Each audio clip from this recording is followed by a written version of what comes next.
સતત બીજા દિવસે દિલ્હીમાં હવાનું પ્રદૂષણ ગંભીર શ્રેણીમાં છે, જેને લઈને સેન્ટ્રલ પોલ્યુશન કંટ્રોલ બોર્ડે એલર્ટ જાહેર કર્યું છે. તો commission four air quality management emergency બેઠક બોલાવી ગ્રેપ 3 એટલે કે ગ્રેડેડ રિસ્પોન્સ એક્શન પ્લાનના ત્રીજા તબક્કાનો અમલ લાગુ કર્યો છે.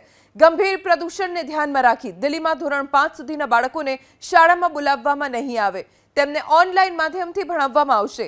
ગ્રેપ 3 લાગુ થતાં જ બાંધકામ, ખોદકામ, વેલ્ડિંગ, ગેસ કટિંગ, ઈંટની ભઠ્ઠીઓ, તોડફોડ, બોરિંગ અને ડ્રિલિંગની કામગીરી બંધ રહેશે.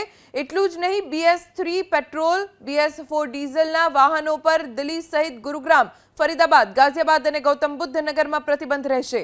BS3ના હલકા માલવાહક વાહનો પર પણ પ્રતિબંધ લાગુ કરાયો છે. જોકે જરૂરી માલ સામગ્રીના વાહનોને છૂટ અપાશે.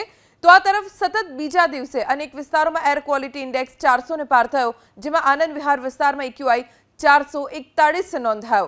આજથી ગ્રેપ 3નો અમલ દિલ્હીમાં શરૂ થઈ ગયો છે. ગ્રેપ 3 અંતર્ગત જેટલા પણ પ્રતિબંધ હશે એ તમામ હવે દિલ્હીમાં નાગરિકો પર લાગુ થશે.